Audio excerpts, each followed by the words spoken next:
Check,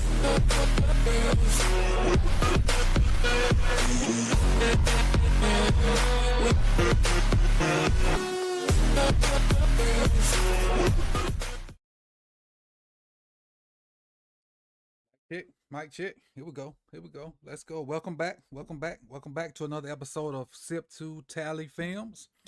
And I know it's been a while. News has been slow. So you guys, I don't like to give you a lot of fluff. I'm not a fluff person. I'm just not a talker unless I have something to talk about. And it's tough for me to pull stuff from stuff. I just gotta have something to pull from. And this is no shade on people that are finding things to talk about. It's just tough for me to pull stuff and talk about it. It really is. And again, it's not shade on anybody. It's just this is a me thing. It's just hard for me to pull stuff and make something out of it. I'm getting better at it, trying to get better at it, and I'm gonna really make a conscious effort to do a better job at it. But I appreciate you guys for coming through, and we got a nice little topic we got leading up to the first episode of the More Sip to Tally Power Rankings. That's coming to you at 7 o'clock today. So we got 25 minutes before the first episode of the More Sip to Tally Power Rankings dropping on the second channel. So we're going to get right into it. But before we do that, shout out to Bazel, Killer Cam, Pretty Girl TLB, C Iron. Appreciate you guys for coming through. And anybody else that is not here, a drop of what's up or hey coach, or just to let me know that you're here so I can send you a shout out and say hello. But let's kind of get into it before we get that started.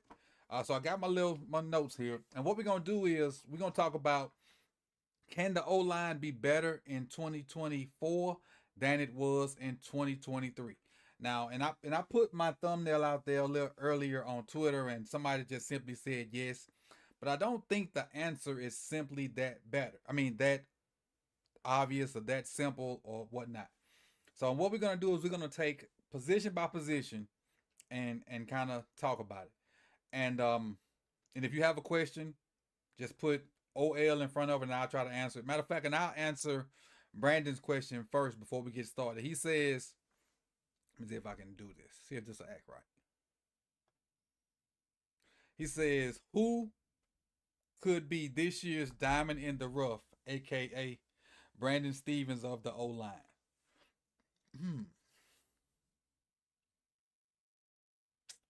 The diamond in the rough. Because the thing is with the O-line, you want to get 5 guys and you want them 5 guys to play the entire season. That would be best case scenario. So diamond in the rough for me would be whoever plays right tackle. Whoever that person is. I got in mind who I want it to be, but it would be whoever plays right tackle. Let's kind of dive on into today's topic. All right, so let's start at left tackle, and we'll work our way from left tackle all the way to right tackle. 2023 left tackle, Ronnie Stanley versus 2024 right tackle, who's probably going to be Ronnie Stanley. So the issues with 2023 Ronnie Stanley, he had ankle issues. And we know he was getting beat at times. And he didn't get beat. Well, let me take that back. When Ronnie got beat, he got beat at timely, like inopportune times. He would get beat at the fourth quarter when it was crunch time, when it was timely situations. He would give up sacks in the fourth quarter when it was a close game, when we needed to convert on third downs and things like that. Then, we had the ankle issue, so he was in and out of the lineup. So we couldn't count on him to play full games. He had to get in this rotation pattern with Makari. So him not playing a lot, him being in and out of the lineup, him constantly rotating, just his ankle issue, the uncertainty of 2023. Ronnie Stanley just was a mess. It just was a total mess with him being in and out of the lineup, him being unhealthy, and us thinking he was healthy coming into the season. So he just pushed through. I salute him for pushing through, though.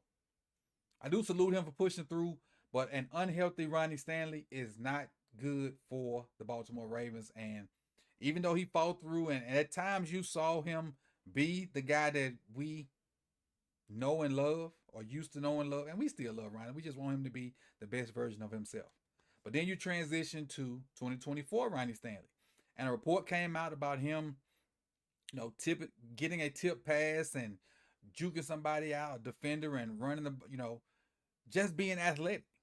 Now, if we get a healthy Ronnie Stanley, and I'm not saying we get back to seeing all pro Ronnie, maybe not even Pro Bowl Ronnie, but if we get a healthy version of Ronnie Stanley that don't have to rotate with the Macari or whoever is the backup left tackle, I would be completely in love with that.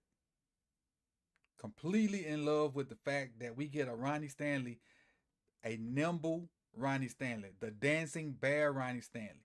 Not saying he goes back to be the utterly dominant Ronnie Stanley, but healthy Ronnie Stanley versus 2023 Ronnie Stanley, you give me that all day. So that's one checkbox for 2024. So 2024 Ronnie over 2023 Ronnie, that's one checkbox for 2024 all day. So let's move to left guard. Now, left guard, we all know who played left guard last year. Left guard, matter of fact, let's take it all the way back to this time last year. There was a competition between John Simpson and Salah. Well, we thought there was a competition between John Simpson and Salah. At this point, they were, practicing in shorts, and, Salah was considered to be in competition with John Simpson. But once the pads got on, there really was no competition. Basically, John Simpson was handed that job, and he pretty much played every snap at that position except for when maybe there was some garbage time. And what we got out of John Simpson was the positives. He was strong and he was violent. So once he, when he did what he needed to do, you got a strong, violent individual.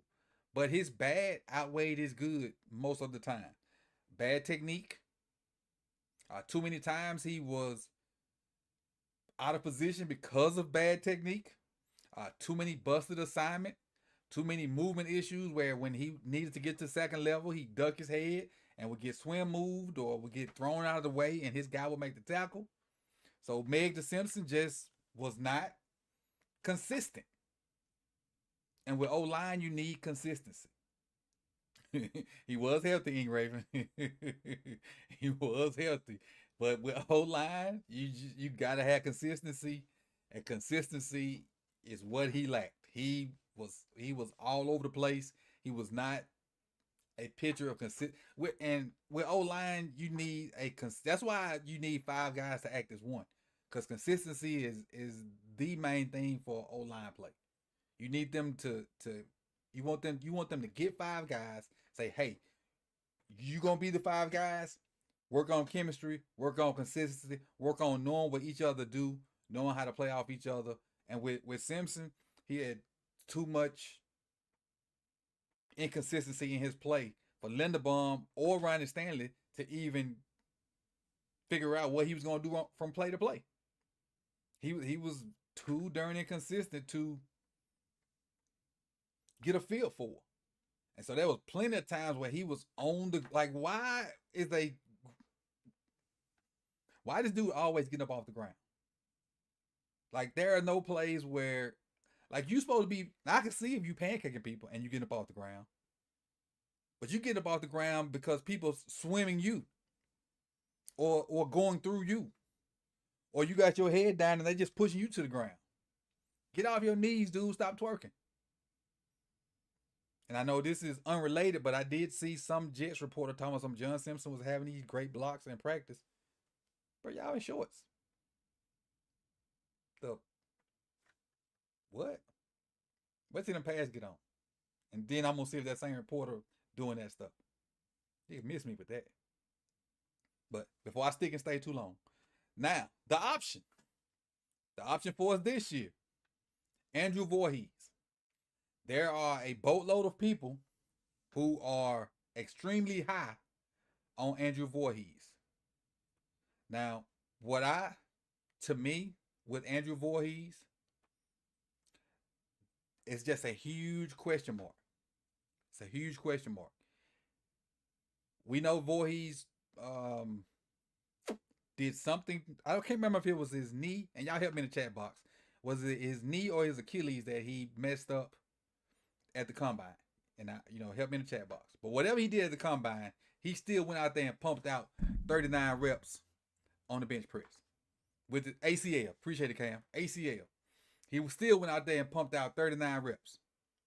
So, with that being said, strong as a bull. Had a whole year or whatever to rehab and get it out. And we know that he's super strong. And coming from USC, they ran a lot of zone stuff. We're transitioning to zone because that's what Henry's good at. That's what we showed that we can be good at last year with Keaton Mitchell, Justice Hill, and even with Gus. And in the first game with JK, those Los Angeles Chargers out there, those two guys. We're a good zone team. The O-linemen that we kind of have now are zone blockers. They're not those big burly guys, with the exception of one or two guys maybe, and we're going to talk about them in a minute. We're transitioning to zone stuff. Voorhees has been in a zone scheme, so he kind of fits the scheme more. That's a plus. He's young. This will be technically his rookie year, even though he's basically had a redshirt year. Again, strong, but he's just an unknown. But I'll take that over Simpson. I'll take his mistakes, being a rookie, over Simpson's mistakes and being a 4th, 5th, 6th, 7th year, well, let's just say a vet guy. So I'll put the plus again, the check mark again on 2024. So that's 2 for 2024 versus 2023. Let's keep going. What time is it? Okay, we got 14 minutes for the new power rankings. All right, the center position. Now, in the center position, we got the same guy, obviously. You got Tyler Linderbaum. And what I have, my notes for Tyler Linderbaum are, one second. Don't forget the Bev. Never, never, never.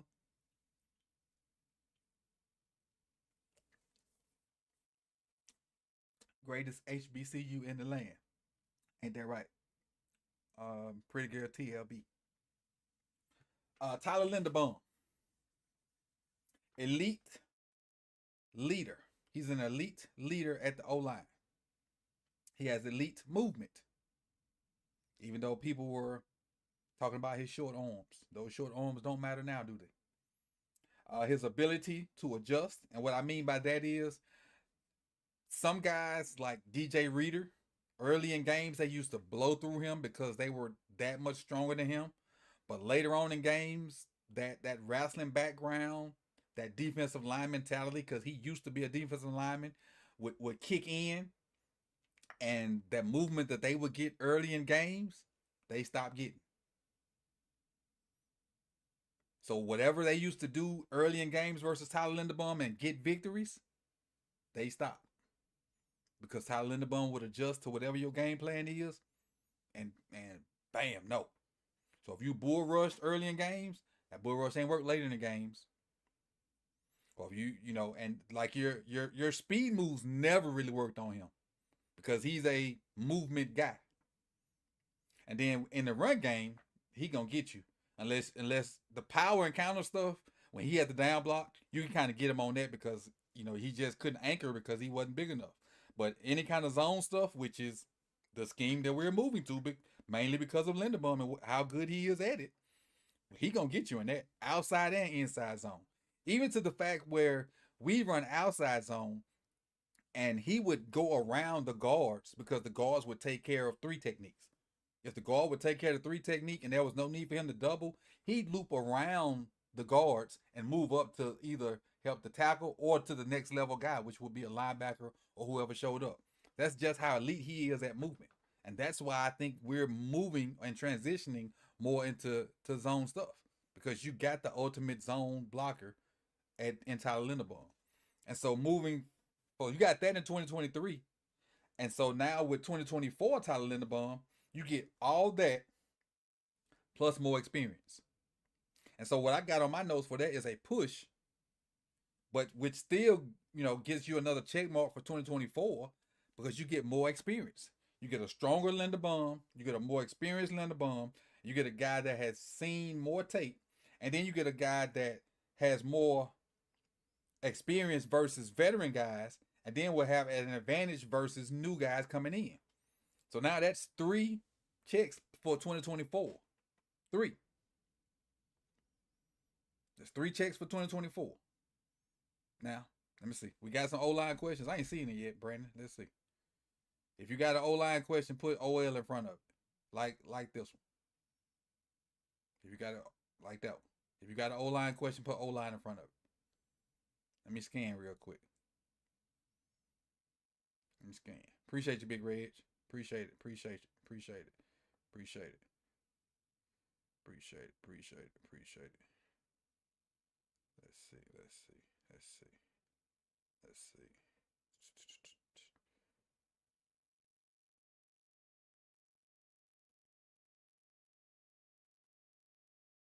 Yeah, I don't see none. If you got one, put OL in front of it, then type your question.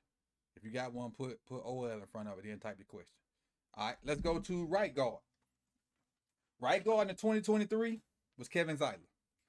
Kevin Zeitler made his first Pro Bowl, and these are the few accomplishments for Kevin Zeitler. Again, made his first Pro Bowl, which he probably should have made one before then. He only gave up 3 sacks and only had 4 penalties in 1,101 snaps. He only gave up 3 sacks and 4 penalties in 1,101 snaps. And yeah, I know I said it twice because that is an amazing, or those are amazing numbers. Now he wasn't perfect. He gave up some pressures and things of that nature, but still, to only give up 3 sacks and 4 penalties in that many snaps is crazy. Zeitler was a rock at right guard. He made very few mistakes and he was super solid. Now, having a mobile quarterback helps with not giving up sacks and stuff like that.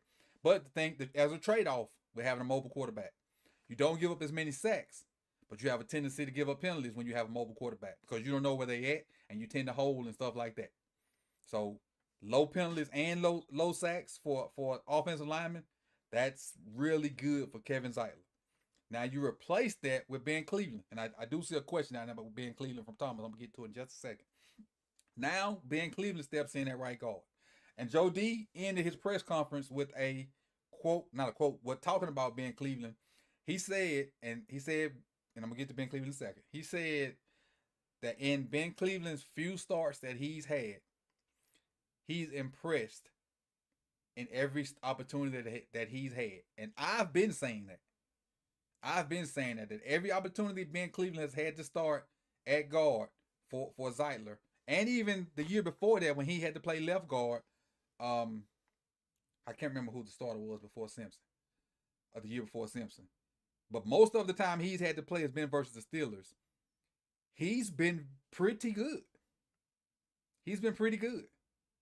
So any game action that Cleveland has had or has been given the opportunity to play, he shined in it. Has he graded out at 100%? No. But when he's had to play, whether it's been meaningful game or not, he's played some good football. They've been able to run the ball behind him. He's not giving up sacks in pass pro. Cleveland has been solid in the opportunities he's been given to get meaningful game snaps. And I ain't counting preseason. I mean like regular season game snaps. And Joe D said that today at the press conference after practice today. But as far as Ben Cleveland versus Kevin Zeitler, he's maximized every opportunity. And I wrote that down before I even saw the press conference. He do have issues on the second level because he's so big and he's not as fluid hip-wise. And then he has a small body of work. Those are the issues that I have with Ben Cleveland. He got a small body of work, but after this year, he won't have a small body of work. Because I think he's going to be the starter And I know I made a video 3 years ago. Ben Cleveland is your job to lose, and he lost it. But this year he definitely don't have an excuse to not start off the season being the starter. But in this case, I do have the check mark for 2023 because I think Kevin Zeitler, how solid he was, is going to be the better option than being Cleveland now because of how good Zeitler was. Remember, Zeitler was a Pro Bowler, and being Cleveland is really just don't have enough experience. So that's it's three for 2024, one for 2023, and then we'll let me see. Had a question. Thomas Moore says, "Where does Ben Cleveland fit with the zone blocking scheme?" He's probably going to be the worst of the four, Thomas. He's going to have a, unless his footwork has gotten better, he's going to have an issue getting the second level, but he can do it. Now, there's a clip I put out, I think, last week of him and Linderbaum comboing up the second level. That's going to be the easiest way for him to get the second level. If him and Linderbaum or him and whoever plays right tackle take their guy to the second level and they don't actually have to block the linebacker, they take the defensive lineman to the linebacker, and the linebacker has to find his way around the block to get where he going. That's probably going to be the best way he can get to the linebacker. Now, if he happens to get there with a good angle and get his hand on the linebacker, it's over with for the linebacker then. Because if he can get his hands on him and get his hands inside, it ain't too many linebackers gonna get off of Ben Cleveland because of how huge he is.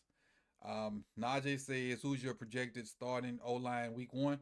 This this roster I'm going through now. This roster I'm going through now, and which is the last guy with the exception of these last two I'm going to talk about now. These are my only question marks. These last two guys right here. Let me try to get through these last two guys. 2023. 2023 is Morgan Moses at right tackle. And what I had for Morgan Moses, he had a ton of experience. Morgan Moses has been playing that spot for a minute. He played it with the Jets, came over and played, pretty much was a starter since he got here in Baltimore. Decent feet, especially as a puller. Him being a puller on counter and power, did a good job of knowing when to log, knowing when to fit up between the kickouts. Really good job of there. His issues with me was in pass pro versus bull rushers. He did okay versus the speed guys, with the exception of the elite guys like the T.J. Watts, the really elite pass rushers. Now the marginal pass rushers, then they tried speed moves. He kind of took care of those. But the guys that tried to go down the middle of him, he had issues. He like the bull rush guys, he had issues with them, and they would get him off his feet, and he basically get walked right back to the quarterback, and Lamar would have to do some of his magic to get out of it. But as far as pulling and either kicking out or pulling and wrapping, he was really good at that. Now the option for 2024.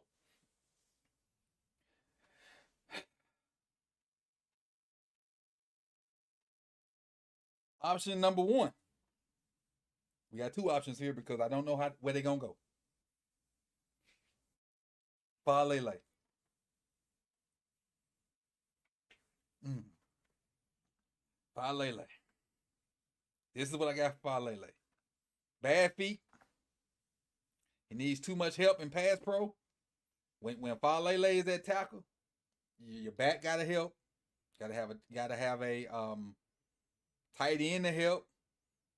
If they don't rush three, if they don't rush five, you gotta have the guard help.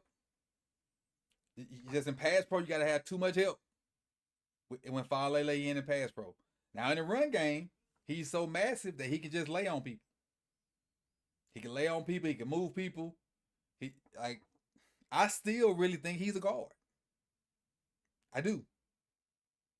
And I'm saying this based off of last year's preseason stuff and a little bit of stuff I saw him in the game. He may have gotten better. He may have lost more weight. He may have gotten better at footwork. I haven't seen any of that. I haven't seen any of that. Any of that. Falele's his I I just don't like Vorhees. I don't like him at tackle. I really don't. But the other option, I do like Roger Rosengarten. This is, and I have one bad thing about Rosengarten. One. Right now, he's weak. He's weak. Right now, he's weak. But here are all the good things I like about Roger. At Washington, they ran the zone stuff a lot. He's good at that. He's well versed in zone stuff.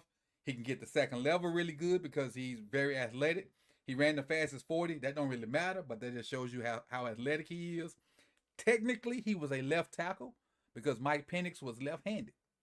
So keep that in mind too. Technically, he was a left tackle because Mike Penix was left-handed. He protected Mike Penix's blind side, even though he played right tackle in Washington. But technically, he was a left tackle. If kind of flip it, if that makes sense.